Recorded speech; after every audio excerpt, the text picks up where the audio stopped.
And just like Trudeau predicted, the English took it at face value and felt, okay, we can learn a few words in French to be accommodating, so what?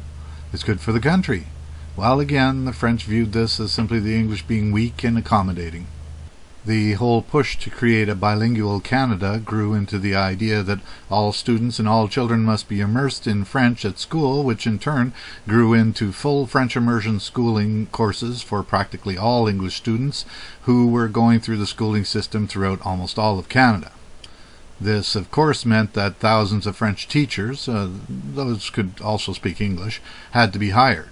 This, in turn, created communities with pockets of French speakers all over the country. The backside, of course, was that since the teachers came from a predominantly French background, they ended up teaching the English students what they were taught about Canadian history and so on.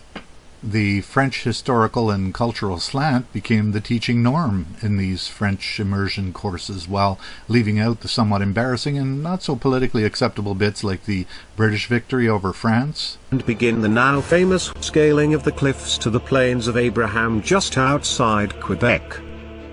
The French surrender Quebec on the 18th of September. British victory is now inevitable. New France will become the British Dominion of Canada. Suddenly, our English kids were being taught all about French heroes and French cultural experiences, with French victors as the ones playing a major part in our English children's school curriculum. I've actually had many students tell me about this oddity after they went through the French immersion system. Literally asking me why they were learning so much more about French heroes rather than the more English or British ones that they'd heard about in their circle of family and friends. Meanwhile, the federal government begins hiring based on knowledge of French rather than merit, and of course the ones being hired are those from French backgrounds who can speak English, with the so-called ability to speak English often up for debate, and the ability to speak French trumping any experience. As a result of this new higher bilingual requirement in the federal government, the French were being hired in droves for all various different positions. In turn, those new French hires ended up being in charge of procurement or in charge of hiring other new staff. Then, as a result of their well-documented sense of sticking together as a community, we begin to see new people being hired solely based on the fact that they have a connection to the French community. And then these new hires begin ordering goods and services from only companies and members who have connections to the French communities as well. This situation starts to be noticed by a few, so in order to save face, a new rule is put into effect by, you guessed it, the French person that was previously hired because they were the bilingual one, and put in charge of the department that makes these new rules. That person then comes up with the new rule which states that all private companies who do business with their government departments must in turn have bilingual staff in order to be able to accommodate those in the government who are hiring them. Ah yes, those private companies now forced to hire bilingual staff. Do you see how the trickle-down effect in this plan works? From this, we next see the advent of another new rule. Yes, you guessed it. Yet again, a new rule instituted by a person with a French background, since they were the only ones to be qualified for the government position that makes these particular new rules. A new rule which gets its power from the French Language Act, which affirms that those working for the federal government could state their desire to work in the language of their choice. In essence, this means that a French person working for the federal government or provincial government branch in some small town in the middle of nowhere with a 99.9% unilingual English population can say, I want to work in French. This in turn meant that anyone having to deal with that person, supervisors, managers, etc., on a day-to-day basis would themselves have to be French. This in turn meant that English people working in those positions at present would have to either accept going for French training or redeployed to other locations. Then, someone who could speak French would be put in place to accommodate the French person who was demanding to be able to work in French. Of course, if an English person chose to go for French training, the person moving in to fill the position would naturally be a French person. All of this so they could deal with the one employee who was demanding to work in French. Now, moving forward with this, we can project that once all newly hired French folks are in place, to be sure that the one person can be accommodated so that they can work in the language of their choice, it will then become necessary for the small town to provide other services for them as well. Things like federally mandated daycare centers, which are mandated to have French employees, and with all these new French people coming into town, there would be a need for the person working behind the counter at the federally mandated postal outlet to be also French as well. And so on and so on and so on.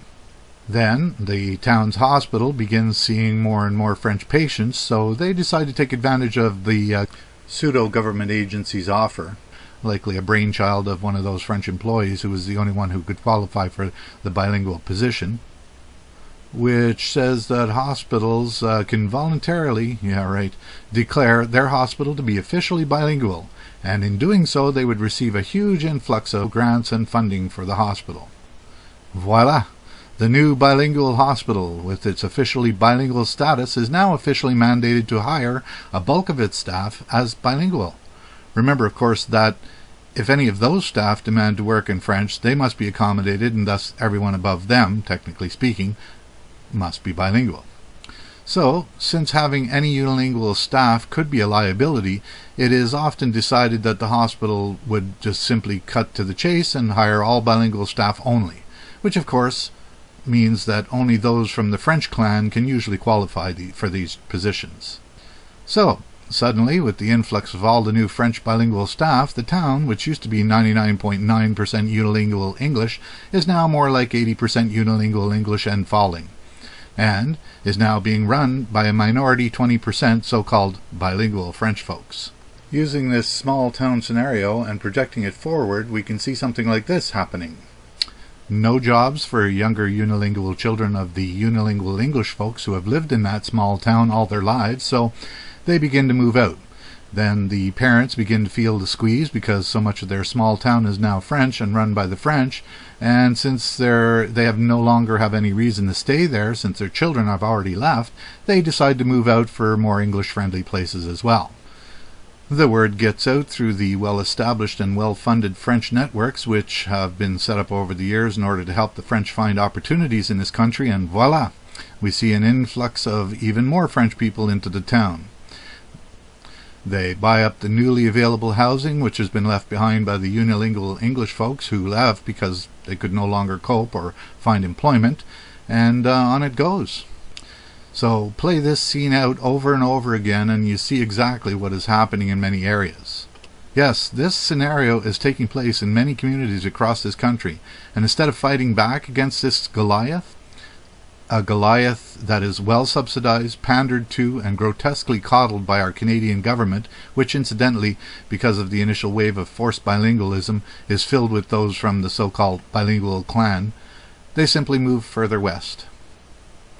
If this continues in this way, there will soon not be further west to move to.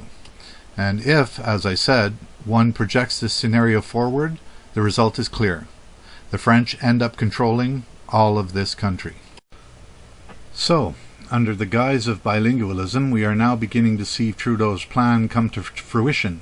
The only ones to qualify for the positions, the French, have been getting those positions of power in this country for so long now that they are the ones making the rules and controlling the agenda.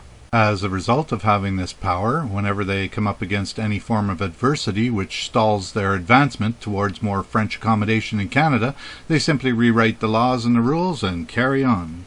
The rest of us must simply comply with the laws and rules and toe the line. And this is where your question comes into play about websites being predominantly French and recordings. Bienvenue au CRTC. Aux fins de formation et pour assurer la qualité de notre service, cette conversation sera enregistrée. Being predominantly French? A rule was written by one of those who qualified for the bilingual federal position, which states that if a main physical building of any federal government office is located in the exclusively French province of Quebec, then that government office has full right to offer federal services with French in the dominant position. Of course, the kicker is, after creating that rule, another qualified for the position bilingual federal employee simply decreed that Those federal government offices with any stature or level of importance shall be relocated to French-only province of Quebec. And voila. English-speaking companies are now receiving letterhead from their own federal government agencies within their own predominantly English country, which incidentally has a parliament modelled after the British Parliament in England, with French in the dominant position on top and to the left. So, as you see, the further along this goes, the more entrenched things get, and the positions of power continue to be filled by those qualifying bilingual folks who are the only ones who actually qualify for the jobs, otherwise known as the French. And thus, at this point, who are you going to complain to? And if you do complain to one of them, do you honestly believe they were ruling your favor out of a sense of honor and integrity over and above their already proven desire to always be true to their own? So there you go. There's your answer as to why the French message is first when calling into unilingual majority English country.